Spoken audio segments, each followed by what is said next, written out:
This original. This is the restored part. The wall, it has been damaged with the color, but we can see the presence of the red. So remember that the red is the oxygen, meaning that it still the original part.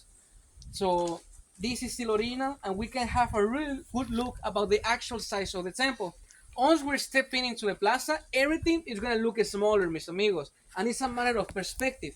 Every time that we are in any platform, any elevated area above the ground, it was a religious matter for the Mayas because we're closer to the gods. We're not in the middle of the tree. We're trying to get closer into the top of the tree. So on over here, it looks bigger, but once we get inside, everything will look smaller. Take a look that even the statue needs to be built around the tree, mis amigos. For the ones who doesn't know, this will be a banyan tree. What is interesting is that banyan trees are not from Mexico. Banyan trees are from Hawaii, Africa, and other parts of the world. So if you wonder how do we end up with a banyan tree, mis amigos, even that we don't have harvest and we don't have corn, pumpkin, tomatoes growing on the island, it's still a fertile ground for many other vegetation.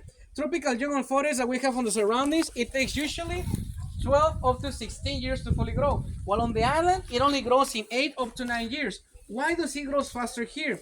We have a flat island with underground caves full of water and aquifers. So the humidity rises up.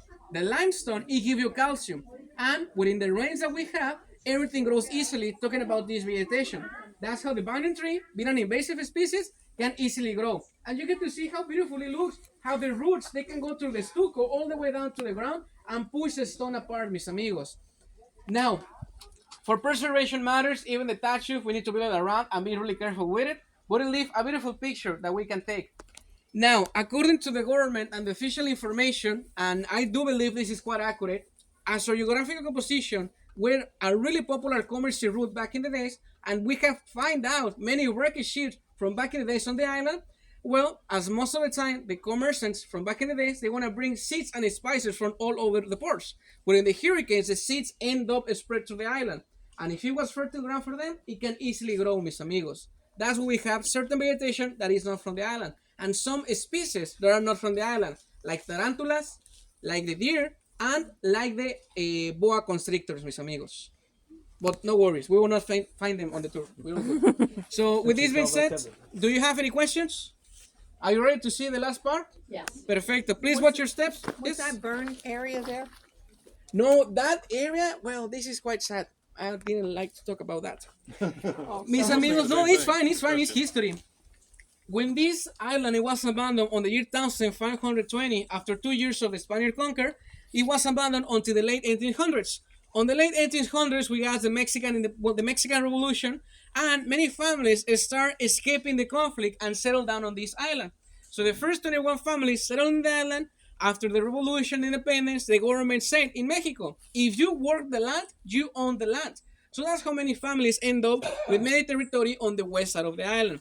Once the government was established, there was this gentleman named Gervasio Novello. Gervasio Novello was a Spaniard descendant gentleman that purchased this land. The government, nobody knew about the Mayan ruins because everything was covered in jungle. So the way they sell them this land is because it was far away from the shore. It will not mess with the local economy. And his intentions, it was to build a ranch. When this happened, the workers start excavating, starts working the land, and they found the temples. The workers were also Spaniard descendants. So they thought, because the legend says, that El Dorado was hidden on these lands. Have you ever heard about El Dorado?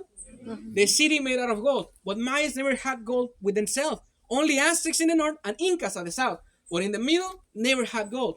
But they thought they would be able to find El Dorado, so they start using type of different machinery and TNT trying to blow the temples and seek the treasures. When Gervasio Novello found out about this, he was in a big problem. So he let the government know, expropriate the land. They give him a new piece of land in the south of the island.